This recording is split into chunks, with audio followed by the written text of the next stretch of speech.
Chapter 20 The Ninja Masters. Meineken sat cross-legged before a low, highly polished wooden table. On it sat 4 small cups for drinking Napa tea. The room was dimly lit. A single, circular candelabrum hung from the ceiling. The floor was wood. The 4 large pillows sat around the table, and he sat on one of these, comfortable, but not so. His darting gaze fell on the wood-framed paper doorway across the room. Master Purplefist had hurried to give instructions to a few of the Kithkin maidens at her service, and to gather the required company. Meineken's patience had begun to wane just as the door slid in its track, and in stepped Master Purplefist. She'd tied her violet hair at the back of her head, pinned in place with 2 small chopsticks. Ryuki was young, and had certainly been one of the fastest to climb the ranks. Meineken considered her a worthy leader, and her adeptness with the chain sickle was admirable. Behind her were several servants with tea. Some came to fill the cups at the table. Another carried a map of the city of Tusokan. Meineken had requested that shortly after his arrival. He rose as they entered the room and bowed low. "Apologies, Master Shadowstar," said Ryuki as she approached. "Your grand entrance seems to have drawn the city guard to our doors. I had to ensure they were informed your arrival was expected." Meineken nodded. He'd assumed attention would be gained. They were going to need it soon. "I don't doubt they'll be back," "I'm sure," agreed Ryuki as they positioned themselves at the table's edges, not yet sitting. "Likely asking more questions about this remarkable flying machine. It seems you've quite a story. Do you care to share?" "I will soon," said Meineken, thinking about details he knew of the attack. It came out grave. "But despite what's happened, you can be certain I'm glad to be home again." He let a smile draw itself across his face despite the sad circumstances. "And if the Masters had heeded my warning, your entourage would still be alive and home as well," came a voice from the doorway. The voice was that of Master Dragonfright. "Elder Master Deepbender would still be alive." Meineken felt his jaw tighten. He frowned as he forced another bow. "Forgive me, Master Dragonfright. I only did what I believed to be right and just. Was peace with the Greywater clan not worth such a risk? Elder Master Deepbender believes so. The Deepbender and Darkfold lines believe so ever since the 2 clans left Prarie more than a century ago." Hiryoto's face looked even more sour than it usually did. Meineken could tell there was a sadness in it, though Hiryoto would never say so. The human ninja master slowly walked toward the pillow that had been placed at the edge of the table for him. Meineken, Ryuki, and Hiryoto bowed to one another before they took their places, sitting cross-legged upon their pillows. Extending their arms to the center of the table, they each revealed the underside of their forearm and grasped one another's wrist. The tattoo of 3 dark raven's talons, entwined with a smoky pattern, became clear, interlocking amongst them, save one, with Eldermaster Deepbender now gone. It was the symbol of the Black Talon clan's master, and their special tattoo ensured no impostor could infiltrate their meetings. They spoke the oath in unison. "Where darkness dwells and evil swells, a shadow shall prevail. In deep of land or deep of hall, a shadow shall not fall. When the walls are beset and the weak are in fear, a shadow shall endure. To defend the city through final breath, a shadow shall not fear its death. Fleet as the ferret and keen as the raven, the Black Talon clan shall be thy haven." The masters looked to each other and sat silent a moment. Meineken would have been glad to say those words again, if not for the loss of Elder Master Deepbender. He spoke first. "The news I bring is ominous, but will take time to tell. First, what happened? How was Elder Master Deepbender killed?" Ryuki glanced at Hiryoto, her eyes melancholy. "After the message was left on our door, the one that sent you to East, I too was drawn away to prevent 2 merchant lords in Kalan and Kermont from uniting. Elder Master Deepbender agreed I should go as well, but unfortunately, I too was ambushed by Dark Elf assassins there. The whole plot was false." Meineken nodded, looking to Hiryoto. "The seal on the letter from the Greywater clan was forged by Dark Elves as well. And now, I guess I had this confirmed." "I guess you had," grumbled Hiryoto. "I warned all of us. When Lulur came to me, I refused to go on my mission and argued with Elder Master Deepbender over it. In fact, The very night I was requested to go off, the Dark Elves crept into the dojo. His head fell. I tried to keep him safe and alive. I was given this for it. He paused and pulled aside his gi to reveal a long stitched wound along his back and neck. Ryuki looked over to Meineken. He could tell she shared the same shame he did. They poisoned their blades and slew him in his bed. Hiryoto snarled. If they couldn't kill us all, then pulling us away from Eldermaster Deepbender to expose him was an equally deadly plan. Meineken took one last sip of his tea, then spoke. The news I bring you is ominous. How they knew of our secret initially, I do not know. But they've been watching us, just as they've been watching the Knights of the Hawk. Hiryoto narrowed his eyes at the mention of the Knights.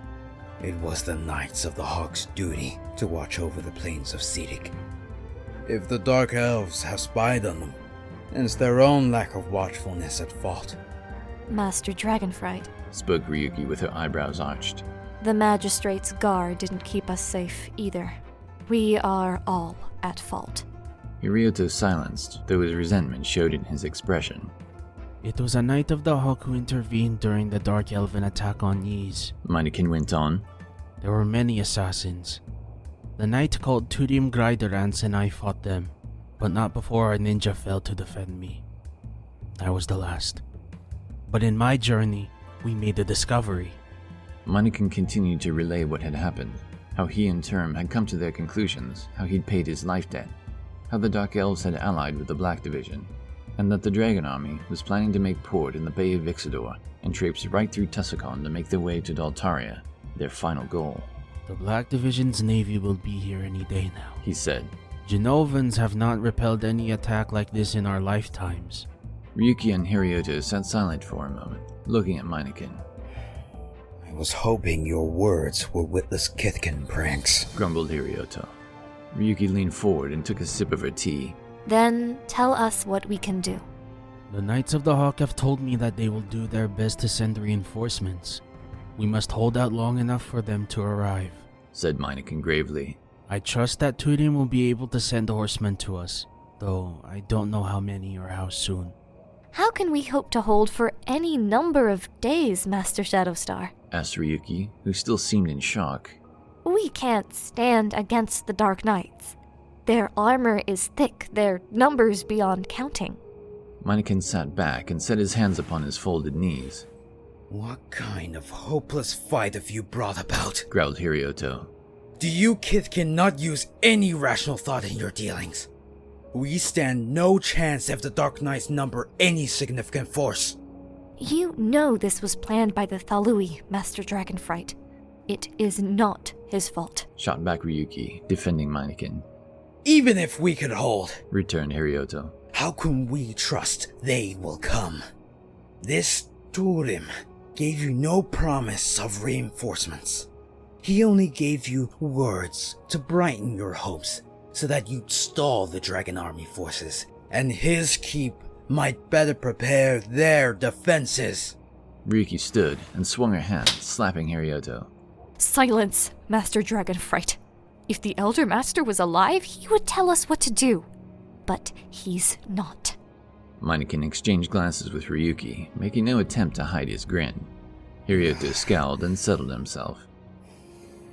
This is what the Dark Elves wanted. Meineken took a deep breath as Ryuki sat again. We will need the support of the entire city guard if we're to stand the slightest chance against the Dragon Army. Ryuki sighed. Do you think they will listen to our plea? Magistrate Hao has long suspected the Black Talon's resurrection and our presence here in Tusokan, Said Meineken. Perhaps if we send him a warning, he'll command his guard to fight, if he wishes his city to remain intact. Hiryoto sat staff straight, his eyes tight. He's a bit of a fool, but I'm willing we try. He's not had confirmation we've reformed since his grandfather disbanded the clan. Mused Ryuki. He could attempt to have us all arrested. Meineken signaled to one of the servants standing at the doors. Let's hope Eldermaster Deepbender's faith that he would one day allow our existence again is well placed. I'll prepare a message. Said Ryuki as she neared. Gather a few other ninja and prepare to deliver it to him shortly. The mood at Grendelok Keep that evening was one of both grave industry and terror. Turim had let his wing go get a last evening meal, but they'd be back shortly. He remained in the dragon stables, each of their magnificent creatures harnessed and ready for flight at a moment's notice. All along the row, wagons pulled the bulky saddle mounts before the dragon stalls to finish armoring the other wings. Their stable had been one of the first, and there were still thousands to arm. Turim stood outside Thunderclap's stall, adjusting the tightness of his visor on his helm. It had been a little stiff since he'd been struck on the head, twice, but this little tinkering seemed to be doing the trick. Even as he paused, he heard the noise slowly rising outside. Every able-bodied squire, knight, lieutenant, captain, and commander continued preparing for the coming assault. Horns still sounded their calls for war, and though nobody knew how long they had yet, knights rushed to the walls to spy eastward even now. Each and every warrior was being assembled and armed. "The Rangers have decided to assist us in the fight," said Sand as he strode through the great doors toward Turim. He sat on a bench near Lasertooth and Thunderclap's stalls. "I spoke with your little fairy friend a while ago, just as we left the mess halls." Turim looked to Sand and nodded slowly. All his thoughts of war still left him feeling ill-prepared. He wished he'd arrived sooner. If he'd only waited for Sand, he'd have turned up several days earlier.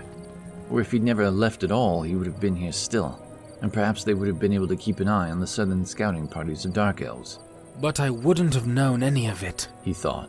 We can't be more prepared than we are now. An assault from the south would have destroyed everything between Grendelok Keep and Tusokan itself, because Meineken might never have returned home in time if he hadn't assisted him. Even without their capture in Peabog Den, they might have never discovered the dragon army had attacked Karagog Keep.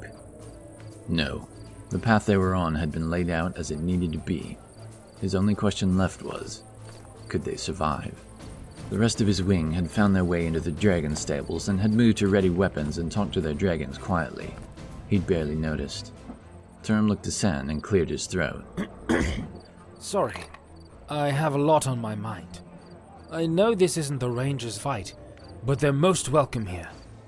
I can't believe Rael allowed such a thing, though. Wasn't he opposed to fighting the dragon army? He was. I think he still may be. Sand smiled as he opened polish for his blade. Where are they now? Turim asked. And where have the others gotten off to? Lala and Sinfa, and Aldor and Darf. They've been sent to Durok's smithy to be appropriately fit for arms. Don't worry, they'll be well taken care of. Durok's skill is renowned, agreed Turim, who realized he'd begun to pace. And thanks, by the way, said Sand. For what? Sending word to my dad. I hope he listens and gets away from Daltaria as quick as he can. He can be a little stubborn when it comes to his business. You've got your ear in the right place, don't you? Said Turim, impressed he knew so much already. Well, let's hope all that won't matter. We'll try to stop them here. He looked over the remaining members of his wing, who sat some distance away, tightening armor and polishing helms. Then he noticed the new wingmate he hadn't spoken with yet. And who's the new recruit? He asked Sand quietly. Sand looked up for a second before returning his eyes to his sword. His name is Kerr Hollowstail. He's a good fellow, as far as I can tell. Breed and Bartlett have taken to him already, but I think Artho's still having difficulty adjusting to the loss of Warren. That's to be expected. Time will change things. Turim paused for a moment before continuing. Sand, I'm sorry I wasn't there when you came to retrieve me. Sand chuckled. Worry not. Rail's Rangers found me. As soon as I touched down, I saw the ashes of Dwelling Hearth and its blackened, twisted framework. They surrounded me. I have to admit, I was caught a bit off guard. That's a strange thing. When I left the cabin, it was still standing. Rail thinks the Dark Elves set it ablaze, perhaps in spite. Maybe for another reason. I don't know. Sand's eyes met Turim's.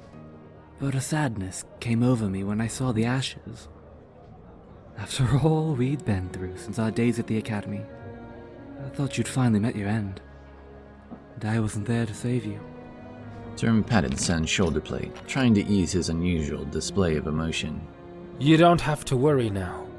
We're here to watch over each other again. Sand grinned. That's good to know, Turim. But you've got a lot to answer for. You're going to tell me everything that's happened. It looks like you got a tale of your own. One that I wasn't part of. Then Darf, Sympha, Lala, and Aldor appeared in the open doorway. As they seemed to catch sight of Turim, they ambled towards him, except for Lala, who waved and trotted quickly. But Sympha called out first. Turim! Her voice was somewhat huffy, and she didn't look pleased. There you are! We've been ordered to fight on the wall with the other Foot Knights! Turim stood with a smile as he watched his friends approach. Well, you don't have to fight at all, if you'd rather not. I'd certainly prefer you be sent off towards the west. But that doesn't please you, milady. Sympha's hands rested on her hips. I had no intention of taking the Cloud Racer into any more danger. I just thought we'd all be together. We want to fight alongside you. Added Lala as she fixed her position next to him. Perhaps ride dragons or some other beast. She seemed to be inquiring if that was okay. Well, little one, Questioned Turim as he caught eyes with Thunderclap over his shoulder. do you know how to ride a dragon? The blue dragon gave a smirk and bent his neck down near Turim's shoulder. No, Mr. Gliderlance. Replied Lala. Though, with the right bit of practice, I'm sure I could muster it. Thunderclap's voice rasped deep. It takes years of practice to sit still and do nothing while we dragons fight. Lala startled, clasping her hands together when she noticed Thunderclap so close. But when she realized the blue dragon spoke to her in jest, she let out a ghost of a laugh. Turim gave Thunderclap a pat on the head and eyed his companions. It's good to see you all again. Reinforcements are being prepared to send to Tusokan as we speak. They're sending Company Captain Leadsword's men. The best we have. Sympha folded her arms. Will it be enough? Turim considered that grave topic again. Meineken and his clan might survive the attack. I'm still not sure. We could only spare a company. The Dragon Wings will be many in number, and we needed to keep most of them here. But there's hope yet. It's unknown still if Tusokan's fight has begun, but you can be sure it will soon if it hasn't already. Now look what you did. Sen broke the tension, snickering. They look like you just killed their cat, as the saying goes. Turim looked over to his wingmates, who were all looking back, clearly curious and listening in. Come, I've some introductions to make. In the courtyard to the Soa Kim dojo, starlight shone as the masters regrouped. Though Meineken and the masters hadn't spoken to any of the other ninja about the dark circumstances that would soon come to the city, it was obvious to them that something dreadful was afoot. Whisperings had gone about the dojo already. Now the messenger had returned from the magistrate's house, and Meineken and the others were eager for the news. Garbed in their dark gi, the messenger bowed as formally as possible. I delivered your message, pressing that the guards take it to Magistrate Grimswallow, she said. Meineken exchanged glances with the other masters, waiting patiently. Yes? There was laughter from the magistrate's guards, She went on. but we did confirm that they took the message to the magistrate. The guards returned laughing about the Black Talon clan. She paused, swallowing.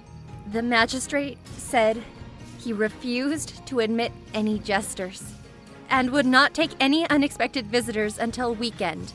The masters looked to one another. Meineken shook his head. Bum rumbler. Growled Hiryoto.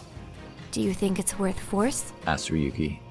We can surely sneak in and see the magistrate ourselves, Added Hiryoto. without leave of the guards. And risk his hunting of us after he expels us? Said Meineken. I don't think that's the best course. That would be an even greater waste of the city guard's time than sitting idle, and would cause our own preparations delay. Fools. Spoke Hiryoto. It will be their deaths. The Black Talon set ninja to watch the harbor as dawn broke, and on until sundown. Several messages were sent to the magistrate, but all were refused, and the Black Talon clan had matters to attend to of their own. Smiths in Tusokan were put to work to help forge weapons. Members of the clan warned their families, and as many other folk as would hearken to their warning. Some of the Tusokans went to settlements and homesteads beyond Tusokan. Some went westward across the river Itinerus, toward Kalan, and even to Gaizin Keep, but time was short. Many remained behind, some unaware, some awaiting their doom. On his watch, Meineken stared at the bay, so placid that night that it reflected the moon much like a mirror. He'd done everything he could to ensure his clan was prepared. Ninja of the clan were on every rooftop. They were on every wall, along every wharf. They would be ready. The scent of fish wafted up to him, curling around the tiles of the roof he himself stood on. He'd lived in a town where fishing was the primary means of getting food. It had been that way his whole life, and for many lives before. The scent of the ocean and all it produced were peaceful and calming. All the aquagulls were asleep. Their ever-present cries during the day had silenced, as though for the last time. He had well nigh 100 of his clan's best ninja with him. They were silent, and most were unafraid. Even the men who were with them gained confidence at the fearlessness of the Kithkin. They were ready to give their lives to save the city and their country. If only the city guard felt the same. Meineken had been thinking about the magistrate a lot in the past 2 days. Magistrate Grimswallow had always made things difficult in the Black Talon clan. He wondered if Elder Master Deepbender had still been alive, would he have been able to convince them to help? But the Elder Master was dead. The city guard themselves would be ill-prepared for what was coming.